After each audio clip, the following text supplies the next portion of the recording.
ഞാനൊരു സ്വല്പം ക്ലീനിങ്ങിലാണ് കേട്ടോ. അപ്പം ക്ലീനിങ്ങിന് എൻ്റെ ഒപ്പം ഒരാളുണ്ട്. ആ ആളെ ഞാനൊന്ന് പരിചയപ്പെടുത്താം. ഇതാണ് കക്ഷി, റോബോട്ടിക് വാക്വം ക്ലീനർ. അപ്പോൾ ഇത് കുറച്ചായിട്ട് ഞാൻ ഉപയോഗിക്കുന്നു.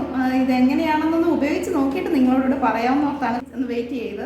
ഇത് തൂക്കുകയും ചെയ്യും, തുടയ്ക്കുകയും ചെയ്യും. ഇതിൻ്റെ ബാക്ക് വശം ഇങ്ങനെയാണ്. ഇത് ഇവിടെ ഈ ഭാഗത്തായിട്ട് നമ്മൾ ഈ തുടയ്ക്കുന്ന ഇത് അറ്റാച്ച് ചെയ്ത് തുടയ്ക്കുകയും കൂടെ ചെയ്യും. ഈ ഒരു ഭാഗം കണ്ടില്ലേ, ഇത്ര ഇങ്ങനെ സെപ്പറേറ്റ് ആക്കി ഇത് ഈ ഒരു ഭാഗം കൊണ്ട് തുടയ്ക്കുകയും ചെയ്യും. ഈ ഒരു ചേമ്പറിൽ നമ്മൾ വെള്ളം നിറച്ചിട്ടാണ്. പിന്നെ ഈ ഭാഗം കൊണ്ട് ഇത് സക്ഷൻ ചെയ്ത് ഉള്ളിലേക്ക് ഇതിൻ്റെ പൊടിയെല്ലാം ഇതിന് ഉള്ളിലേക്ക് ആവുകയാണ് ചെയ്യുന്നത്. ഈ ഒരു ഭാഗത്ത് ഇതുണ്ടല്ലേ, ഈ ഒരു ഭാഗം കൊണ്ടൊക്കെയാണ് ഇത് സക്ഷൻ ചെയ്ത് ഉള്ളിലേക്ക് പൊടിയെടുക്കുകയും ബാക്കി വശം ഇത് ഫ്രണ്ട് വശം, ഇത് ബാക്കി വശം കൊണ്ട് തുടച്ചു പോവുകയാണ് ചെയ്യുന്നത്. അപ്പോൾ ഇതെങ്ങനെയാണ് ഇതിൻ്റെ വർക്കിങ്, ഇത് നമുക്ക് എങ്ങനെയാണ് യൂസ്ഫുൾ ആണോ എന്നൊക്കെയാണ് ഇന്നത്തെ വീഡിയോയിൽ നമ്മൾ കാണാൻ പോകുന്നത്. അപ്പം കൂടുതൽ പറയുന്നതിന് മുമ്പായിട്ട് ഈ കക്ഷി എങ്ങനെയാണ് ഒന്ന് വർക്ക് ചെയ്യുന്നതെന്നൊന്ന് കാണണ്ടേ. അപ്പോൾ ഇത് ഇങ്ങനെയാണ് തുടങ്ങുന്നത്. കുറേ പേർക്കൊക്കെ ഇതിനെപ്പറ്റി അറിയാമായിരിക്കും. എങ്കിലും ഞാനിതൊന്ന് വാങ്ങാൻ ഉദ്ദേശിച്ചപ്പോൾ ഇതിനെപ്പറ്റി അഭിപ്രായം പറഞ്ഞു തരാൻ അധികം പേരില്ലായിരുന്നു. അതുകൊണ്ടാണ് ഞാൻ എന്നാൽ ഇതിനെപ്പറ്റി ഒരു വീഡിയോ ഇടാമെന്ന് വിചാരിച്ചത്. അപ്പോൾ ഇപ്പം ചെയ്യുന്നതെന്ന് പറഞ്ഞാൽ ഒരു റൂം ഫുള്ള് ചെയ്ത് കഴിഞ്ഞാൽ അടുത്തടുത്തേക്ക് കയറിയിരിക്കുകയാണ് ഇത്. അപ്പം ഇത് സെൻസറിലാണ്. അതുകൊണ്ട് ഇത് പോയി ഓരോരുത്തർ തട്ടുമ്പോൾ അവിടെ തടസ്സമുണ്ടെന്ന് മനസ്സിലാകുമ്പോൾ അത് ഡയറക്ഷൻ തന്നെ മാറി അടുത്തടുത്തേക്ക് പോകും. അങ്ങനെയാണ് ഇതിൻ്റെ ചെയ്യുന്നത്. വാക്വം വെച്ച് ഫ്രണ്ട് പോർഷനിൽ ഉള്ളിലേക്ക് പൊടി സക്ക് ചെയ്തെടുക്കുകയാണ് ചെയ്യുന്നത്. ആ ഫ്രണ്ട് പോർഷൻ കൊണ്ട് ബാക്കി പോർഷനിലാണ് നമ്മൾ മോപ്പ് അറ്റാച്ച് ചെയ്തേക്കുന്നത്. അപ്പം ഫ്രണ്ട് കൊണ്ട് വാക്വം പൊടി വലിച്ചെടുത്ത് ബാക്കി കൊണ്ട് തുടച്ച് അങ്ങനെയാണ് പോകുന്നത്. പക്ഷേ സ്വല്പം മോശമായിട്ടൊക്കെ കിടക്കുകയാണെങ്കിൽ, പൊടിയൊക്കെ കൂടുതലുണ്ടെങ്കിൽ ആദ്യം മോപ്പ് അറ്റാച്ച് ചെയ്യാതെ ഒന്ന് തന്നെ വിടുന്നതാണ്. കാരണം ഒന്ന് ജസ്റ്റ് ഒന്ന് പോയി കഴിഞ്ഞാൽ മുഴുവൻ പൊടിയും പോകണമെന്നില്ല. അപ്പം നമ്മൾ മോപ്പ് ചെയ്യുകയും കൂടെ ചെയ്ത് കഴിഞ്ഞാൽ ഒരു സുഖമില്ലാതായി പോകും. അതുകൊണ്ട് ഞാൻ പൊടി കൂടുതലുണ്ടെന്ന് തോന്നുകയാണെങ്കിൽ മോപ്പ് അഴിച്ച് മാറ്റിയിട്ട് വാക്വം തന്നെ വിടും. അപ്പോൾ ഒന്ന് വൃത്തിയാക്കി കഴിഞ്ഞതിന് ശേഷം പിന്നെ മോപ്പ് കൂടെ അറ്റാച്ച് ചെയ്ത് ഒന്നുകൂടെ വിട്ട് കഴിയുമ്പോൾ നല്ല ക്ലീനായിട്ട് വരുന്നതാണ്. ഇപ്പോൾ ഞാൻ പറഞ്ഞായിരുന്നല്ലോ, ഒരു റൂം ക്ലീൻ ചെയ്തിട്ടാണ് ഇങ്ങോട്ട് കയറിയതെന്ന്. അപ്പോൾ ആ ക്ലീൻ ചെയ്ത റൂമാണ് ആ ഉള്ളിലേക്ക് കാണുന്നത്. അവിടേക്ക് വീണ്ടും ഇത് ഇറങ്ങിപ്പോകുന്നില്ല. അവിടെ ചെറിയൊരു സ്ലോപ്പ് പോലെ ഉണ്ട്. ആ ഒരു ടൈലിൻ്റെ അവിടെ ഒരു ചെറിയൊരു സ്ലോപ്പ് പോലെ ഉണ്ട്. അതിലേക്കൂടെ ഇങ്ങനെ ചെയ്തിട്ട് ഇങ്ങനെ തിരിച്ചു വരുന്നതേ ഉള്ളൂ. പക്ഷേ ആ റൂമിലോട്ട് പിന്നെയും കയറി പോകുന്നില്ല. അതിന് അറിയാമെന്ന് തോന്നുന്നു ആ റൂമായിരുന്നു ചെയ്തതെന്ന്. അല്ലെങ്കിൽ കാരണം അത് ചെയ്തിട്ട് ക്ലീൻ ചെയ്തിട്ടല്ലേ അവിടെ നിന്ന് പോകുന്നത്. കാരണം നമ്മളിപ്പോൾ ഒരു റൂം മാത്രമായിട്ട് കൊടുക്കുകയാണെങ്കിൽ ആ റൂം ഫുള്ള് ചെയ്ത് കഴിയുമ്പോൾ അത് തന്നെ അവിടെ ഓഫായി നിൽക്കുന്നതാണ്. അപ്പോൾ അതുപോലെ ആയിരിക്കും അവിടെ കഴിഞ്ഞിട്ട് ഇങ്ങോട്ട് വന്നതുകൊണ്ട് പിന്നെ തിരിച്ച് ആ റൂമിലോട്ട് കയറുകയില്ല.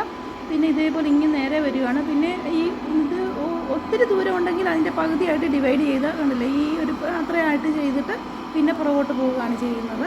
അങ്ങനെ പോയി തിരിച്ച് അങ്ങ് വരെ പോയി അങ്ങനെയാണ് ക്ലീൻ ചെയ്യുന്നത്. അടുപ്പിച്ച് ഇങ്ങനെ ഒരു ഏരിയ തീർത്തങ്ങ് പോവുകയാണ് ചെയ്യുന്നത്. അപ്പം ഇടയ്ക്ക് കഴിയുന്നതും തടസ്സങ്ങളില്ല എങ്കിൽ ഇതൊരുവിധം നീറ്റായിട്ട് തന്നെ വർക്ക് ചെയ്യുന്നതാണ്. പക്ഷേ നമുക്ക് റൂമുകൾ ഫ്രീ ആയിട്ട് കിടക്കുമല്ലോ, കട്ടിൽ, കസേര അങ്ങനെയൊക്കെയുള്ള അതെല്ലാം തടസ്സങ്ങൾ വരുമ്പോൾ അതിലൊക്കെ തട്ടിക്കഴിഞ്ഞ് പിന്നെ തിരിച്ചിങ്ങനെ ഒന്ന് ചുറ്റിക്കറങ്ങി അങ്ങനെ ക്ലീനായിട്ട് കിടക്കുന്നിടം നല്ലതായിട്ട് വൃത്തിയാകും. അല്ലാത്തിടം ഇച്ചിരി പ്രയാസമാണ്. അതുകൊണ്ട് നമ്മൾ ക്ലീൻ ആക്കുമ്പോൾ കസേരകൾ എടുത്ത് മാറ്റാവുന്ന സാധനങ്ങളൊക്കെ ഒന്ന് എടുത്ത് ചേറയിലൊക്കെ ഒന്ന് മാറ്റി വയ്ക്കാവുന്ന സാധനങ്ങൾ മാറ്റി വയ്ക്കുകയാണെങ്കിൽ കൂടുതൽ ഇതിന് ക്ലീനിങ്ങിന് എളുപ്പമാകും. പിന്നെ ഒരുമാതിരി ചെറിയ സാധനങ്ങളെല്ലാം സക്ക് ചെയ്ത് അങ്ങ് അകത്തെടുക്കുമെങ്കിലും വലിയ സാധനങ്ങളൊക്കെയാണ് കിടക്കുന്നതെങ്കിൽ ഇത് സ്റ്റക്കായി പോകാനുള്ളൊരു ചാൻസ് ഉണ്ട്. അതുകൊണ്ട് ഇത് ഓണാക്കുന്നതിന് മുമ്പ് തന്നെ അതുപോലെ എന്തെങ്കിലുമൊക്കെ ഉണ്ടെങ്കിൽ നമ്മൾ കാണുന്ന ഏതെങ്കിലുമൊക്കെ വലിയ സാധനങ്ങളൊക്കെ കിടപ്പുണ്ടെങ്കിൽ അതൊന്ന് എടുത്ത് മാറ്റിയതിന് ശേഷം വിടുന്നതാണ് നല്ലത്. തറയിലെ പൊടി ക്ലീൻ ചെയ്യാൻ ഇത് സൂപ്പറാണ്. കാരണം അതുപോലെ നല്ല നമ്മളോർക്കും ഇത്രയും പൊടി ഉണ്ടായിരുന്നു എന്ന് ഇതിൻ്റെ ഇതെടുത്ത് നോക്കുമ്പോൾ ഓർക്കും അതുപോലെ പൊടി നന്നായി വലിച്ചെടുക്കും. പക്ഷേ ചെളി അതുപോലൊക്കെ നന്നായിട്ട് ഫ്ലോർ അഴുക്കാണെങ്കിൽ അത് ക്ലീനാക്കാൻ ഇച്ചിരി പ്രയാസമാണ്. അത് ഇതുകൊണ്ട് ചെയ്താൽ ആകുന്നില്ല. അപ്പോൾ ഇതിൻ്റെ പ്രവർത്തനത്തിൻ്റെ ആ ഒരു സൗണ്ട്, ഇപ്പോൾ ഞാൻ സൗണ്ട് ഒന്നും കുറച്ചിട്ടില്ല, സ്പീഡ് കൂട്ടിയിട്ടിട്ടില്ല. നോർമലി ഈ ഒരു സൗണ്ടും ഈ ഒരു സ്പീഡിലുമാണ് ഇത് വർക്ക് ചെയ്യുന്നത്. പിന്നെ ഞാനിപ്പോൾ ഇവിടെ ഈ ഫ്ലോറിലൊരു സ്വല്പം ചെളിയുണ്ട്, അത് ഞാൻ കാണിക്കാം. അതിൽ കൂടെ കടന്നു പോകുന്നുണ്ടെങ്കിലും പക്ഷേ അത് ക്ലിയർ ആകുന്നില്ല. അതുപോലെയൊക്കെയുള്ള ചെളികളുണ്ടെങ്കിൽ നമ്മൾ അല്ലാതെ തുടച്ചാൽ തന്നെ അത് ക്ലീൻ ആകുള്ളൂ. ഇത് 2-3 തവണ കയറിയാലും അത് ക്ലീൻ ആകുകയില്ല. പിന്നെ നമുക്ക് എവിടെയെങ്കിലും ഒരു ഏരിയ മാത്രമായിട്ട് ക്ലീൻ ചെയ്യണം എന്ന് തോന്നുവാണ്, അവിടെ മാത്രം ചെയ്താൽ മതിയെങ്കിൽ, ഇപ്പോൾ എന്തെങ്കിലും ഒന്ന് വീഴുവോ എന്തെങ്കിലും ചെയ്ത് അങ്ങനെ അവിടെ മാത്രമായിട്ടൊന്ന് ക്ലീൻ ചെയ്യണമെന്നുണ്ടെങ്കിൽ അവിടെ കൊണ്ടുവച്ചിട്ട് സ്പൈറൽ എന്ന് പറഞ്ഞൊരു ഓപ്ഷനുണ്ട്. അത് അടിക്കുകയാണെങ്കിൽ, ഇനിയിപ്പോൾ സ്പൈറൽ ഞാൻ കാണിക്കാം. കാരണം സെൻറ്ററിൽ നിന്ന് തുടങ്ങി ചുറ്റും പോയി, പിന്നെ ആ ചുറ്റും പിന്നെ കുറഞ്ഞ് സെൻറ്ററിൽ വന്ന് നിൽക്കും. അങ്ങനെ ഒരു സ്പൈറൽ ഓപ്ഷൻ ഇടുകയാണെങ്കിൽ ഒരു ഏരിയ മാത്രമായിട്ട് നമുക്ക് ചെയ്യാം. അത് ചെറിയൊരു ഏരിയയിൽ മാത്രമായിട്ട് അങ്ങനെ നമുക്ക് വേണം ചെയ്യാവുന്നതാണ്. അപ്പോൾ ഇത് സ്പൈറൽ ഓപ്ഷനിൽ കിടക്കുന്നതുകൊണ്ടാണ്, കണ്ടില്ലേ, ഒരു വട്ടത്തിൽ സെൻറ്ററിൽ നിന്ന് തുടങ്ങി സൈഡിലേക്ക് പോയിട്ട് പിന്നെയും സെൻറ്ററിലേക്ക് തന്നെ കറങ്ങി വരും. സ്പൈറൽ ഓപ്ഷനിലാണ് ഇപ്പോൾ ഇത് ചെയ്തുകൊണ്ടിരിക്കുന്നത്. അപ്പം ഇത്രയും ഒരു വട്ടത്തിലാണ് അത് കറങ്ങി കഴിഞ്ഞിട്ട് ഇനിയിപ്പോൾ തിരിച്ച് കണ്ടോ, ഇപ്പോൾ തിരിച്ച് ചുറ്റാൻ തുടങ്ങി, ചുറ്റി ഇനി സെൻറ്ററിൽ വന്ന് ഇതിൻ്റെ കറക്കം നിൽക്കും. അപ്പം പിന്നെ അത് സ്റ്റോപ്പായി അവിടെ നിൽക്കും. അങ്ങനെ ചെയ്യുന്ന സ്പൈറൽ ഇടുവാണെങ്കിൽ. ഇതിപ്പോൾ ഞാൻ അടുത്തൊരു ഓപ്ഷൻ ഇട്ടേക്കുന്നതെന്ന് പറഞ്ഞാൽ ഫോളോ വോൾ ഇടുവാണെങ്കിൽ ഇത് ഇങ്ങനെ തപ്പിപ്പോയി എവിടെയാണ് വോള് വരുന്നത്, അല്ല ഒരു തടസ്സം വരുന്നതെന്ന് വെച്ചാൽ അവിടെ തൊട്ട് ഇങ്ങനെ ആ സൈഡ് മുഴുവൻ ചെയ്ത് വോളിൻ്റെ സൈഡിൽ മുഴുവൻ സൈഡ് മാത്രമായിട്ട് ചെയ്ത് വിടുന്നതാണ്. മറ്റേ സ്പൈറൽ ചെയ്യുമ്പോൾ സെൻറ്റർ ചെയ്യുമെങ്കിൽ ഇത് സൈഡ് വശം മാത്രം ചെയ്ത് പോകുന്നതാണ് ഫോളോ വോൾ. ഇത് ചെറിയൊരു തടസ്സം മാറ്റോ അങ്ങനെയൊക്കെ ഉണ്ടെങ്കിൽ ആ മാറ്റിൻ്റെയൊക്കെ മുകളിൽ കൂടെ ചെയ്യും. പിന്നെ ഇങ്ങനെ സ്റ്റെപ്പിലൊക്കെ വന്നു കഴിഞ്ഞാൽ താഴോട്ട് പോകുന്നൊന്നും പേടിക്കേണ്ട. കാരണം ഇത് സെൻസറിൽ വെച്ചിട്ട് അത് ഇനി താഴെ കുഴിയാണെന്നുള്ളതിന് മനസ്സിലായി കഴിയുമ്പോൾ അത് തിരിച്ചിതിങ്ങി പോരും. അതുകൊണ്ട് തന്നെ ചെറിയ മാറ്റുകളൊക്കെ ഉണ്ടെങ്കിൽ ആ മാറ്റിൻ്റെയൊക്കെ മുകളിൽ കൂടെ കയറി ഇത് ചെയ്യുന്നതാണ്. അല്ലാതെ ആ മാറ്റ് അവിടെ തടസ്സമായിട്ട് കിടക്കുകയില്ല. പിന്നെ നമ്മൾ ക്ലീൻ ചെയ്യുമ്പോൾ മോപ്പ് ഇട്ടിട്ടുണ്ടെങ്കിൽ മാറ്റൊക്കെ എടുത്ത് മാറ്റുന്നതാണ് നല്ലത്. കാരണം അതിൻ്റെയൊക്കെ മേളിൽ കൂടെ കയറുന്നുണ്ട്. മാറ്റൊക്കെ മാറ്റിയ ശേഷം വിടുവാണെങ്കിൽ, പിന്നെ ഇത് സെക്ഷൻ മാത്രമായിട്ട് ഇടുവാണെങ്കിൽ മാറ്റൊക്കെ ഉണ്ടെങ്കിൽ മാറ്റിൻ്റെ മേളിലുള്ള പൊടികളും എല്ലാം വലിച്ചെടുക്കുന്നതാണ്. ഇത് കണ്ടില്ലേ, സിറ്റ് ഔട്ട് ചെയ്യുമ്പോൾ അതിൻ്റെ ആ സ്റ്റെപ്പിൻ്റെ അവിടെ വരെ കറക്റ്റ് പോയിട്ട് പിന്നെ തിരിച്ച് ചെയ്യും. ആ ഒരു ഏരിയ ഇങ്ങനെ ചെയ്ത ആ ഏരിയയിൽ കൂടെ പിന്നല്ല വരുന്നത്, തൊട്ട് ഇപ്പുറത്തോട്ട് മാറി അങ്ങനെയാണത് വരുന്നത്. പിന്നെ ഇതൊക്കെ എങ്ങനെ ചെയ്യുന്നതെന്ന് ഞാൻ പറഞ്ഞില്ലല്ലേ. ഇത് വൈഫൈയുമായിട്ട് കണക്റ്റഡ് ആണ്. അപ്പോൾ നമുക്ക് ഫോണിൽ കൂടെ ഇത് മുഴുവൻ കൺട്രോൾ ചെയ്യാൻ പറ്റും. സ്മാർട്ട് ലൈഫ് എന്നൊരു ആപ്പ് നമ്മൾ ഇൻസ്റ്റാൾ ചെയ്യണം ഫോണിൽ. ആ ഒരു ആപ്പ് വഴിയാണ് നമ്മൾ ഇത് മുഴുവൻ കൺട്രോൾ ചെയ്യുന്നത്. ഇതിൻ്റെ ടെക്നീഷ്യൻ വന്ന് ഇതെല്ലാം സെറ്റാക്കി വീട്ടിൽ വന്ന് എല്ലാം സെറ്റാക്കി തരാറുണ്ട്. നമുക്ക് ഇത് സെറ്റ് ചെയ്തിടാം, ഷെഡ്യൂൾ ചെയ്തിടാം. ഡെയിലി വേണോ, 2 ദിവസം കൂടുമ്പോൾ വേണോ, എങ്ങനെയുള്ളത് നമുക്കിതെല്ലാം ഈ ആപ്പ് വഴി സെറ്റ് ചെയ്തിട്ടാൽ ആ സമയത്ത് ഇത് വർക്കിംഗ് ആയിക്കോളും. നമ്മൾ തൂത്ത് തുടയ്ക്കുന്ന അത്രയൊന്നും വൃത്തി ഒരിക്കലും ഇതാകുകയല്ല. എങ്കിലും ഇത് നമുക്കൊരു സഹായമാണ്. ഡെയിലി ചെയ്യുവാണെങ്കിൽ വലിയ അഴുക്കൊന്നുമില്ല എങ്കിൽ ഒരുവിധം നന്നായിട്ട് തന്നെ ക്ലീൻ ആക്കാൻ പറ്റും.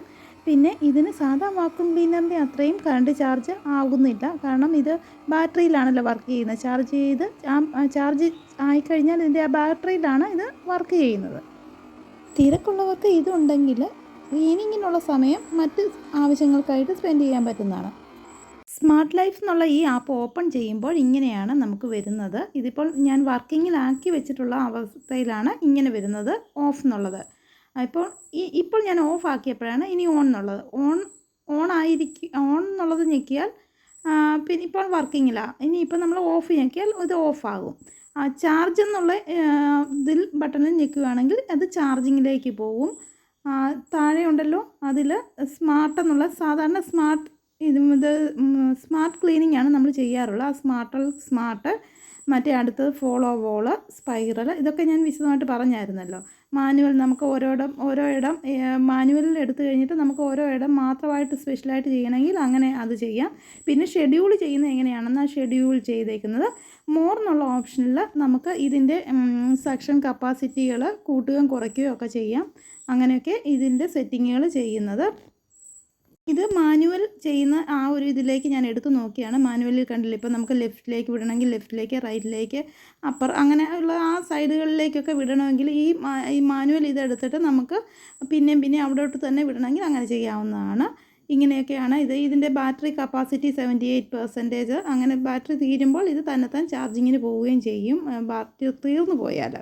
പിന്നെ ഇത് ഷെഡ്യൂൾ ചെയ്യുന്നത് കണ്ടില്ലേ, ഞാൻ ഡെയിലി 9 AM ഇത് ഷെഡ്യൂൾ ചെയ്ത് വെച്ചേക്കുവാണ്. അത് കണ്ടില്ലേ, എവറി ഡേ ആണ് ഞാൻ ഇട്ടേക്കുന്നത്. അതുകൊണ്ടാണ് ഇതിങ്ങനെ വരുന്നത്. അല്ല എങ്കിൽ നമുക്ക് സൺഡേ മാത്രമൊന്നും അങ്ങനെയൊക്കെ വേണമെങ്കിൽ നമുക്ക് ഇത് അറേഞ്ച് ചെയ്യാവുന്നതാണ് ഇതിൽ. അപ്പോൾ വീഡിയോ ഇഷ്ടപ്പെട്ടാൽ ലൈക്ക് ചെയ്യാൻ മറക്കല്ല. ചാനൽ സബ്സ്ക്രൈബ് ചെയ്തിട്ടില്ലാത്ത സുഹൃത്തുക്കളുണ്ടെങ്കിൽ സബ്സ്ക്രൈബ് ചെയ്ത് സപ്പോർട്ട് ചെയ്യുക. മൊബൈലിൻ്റെ സഹായം ഇല്ലാതെ നമുക്കിത് വർക്ക് ചെയ്യിപ്പിക്കാം. ആ മൊബൈലിൻ്റെ സഹായം ഇല്ലാതെ വർക്ക് ചെയ്യിപ്പിക്കുമ്പോൾ ഇതല്ലേ, ഇതിലൊരു പവർ ബട്ടണും ഈ ഒരു ഹോമിൻ്റെ ഒരു ഇത് 2 പിക്ചറുകളാണുള്ള ഈ പവർ ബട്ടണിൽ നമ്മൾ ഒന്ന് പ്രസ് ചെയ്ത് പിടിക്കുകയാണെങ്കിൽ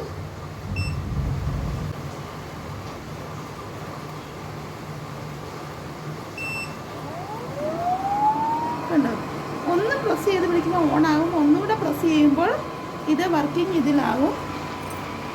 ശേഷം ക്ലീനിങ് ചെയ്യുന്നതാണ്. അല്ല എങ്കിൽ നമ്മൾ ഇനി തിരിച്ചിതിനെ ഇത് ചാർജിങ്ങിലേക്ക് വിടണമെങ്കിൽ ഈ തിരിച്ചതിനെ ചാർജിങ്ങിലേക്ക് വിടണമെങ്കിൽ ആ പവർ ബട്ടണിൽ ഒന്നുകൂടെ പ്രസ് ചെയ്തതിന് ശേഷം ഈ ഹോം ഇതിൽ ഒന്ന് പ്രസ് ചെയ്ത് കഴിഞ്ഞാൽ ഇത് ചാർജിങ്ങിലേക്ക് പോകുന്നതാണ്. ഇത് കണ്ടില്ലേ, ഇപ്പോൾ ഞാൻ മൊബൈലിൻ്റെ അസിസ്റ്റൻസ് ഇല്ലാതെയാണ്. അതിപ്പോൾ നമ്മളത് ആ ചാർജിങ് ഒന്ന് ഫൈൻഡ് ചെയ്യാനുള്ളൊരു നേരം എടുക്കുമെന്നേ ഉള്ളൂ. ഇപ്പോൾ അതിന് ആ ചാർജർ എവിടെയാണെന്ന് മനസ്സിലായിട്ടുണ്ട്. ഇപ്പം ചാർജറിനെ ലക്ഷ്യമാക്കി തന്നെ നേരെ പോവുകയാണ്. ഇത് തന്നെ ചെന്ന് അവിടെ ഇരുന്ന് ചാർജിങ് ആയിക്കോളൂ. അല്ലെങ്കിൽ നമ്മൾ ഇത് മൊബൈലിലാണ് ചെയ്യുന്നത്. ഇതിപ്പോൾ ഞാൻ അല്ലാതെ ഇതിൽ തന്നെ നേരിട്ട് ചെയ്യുന്നതാണ് കാണിച്ചത്. അപ്പോൾ ഇനിയും ഇതുപോലെയുള്ള വീഡിയോയുമായി വരുന്നതാണ്. Thank you for watching.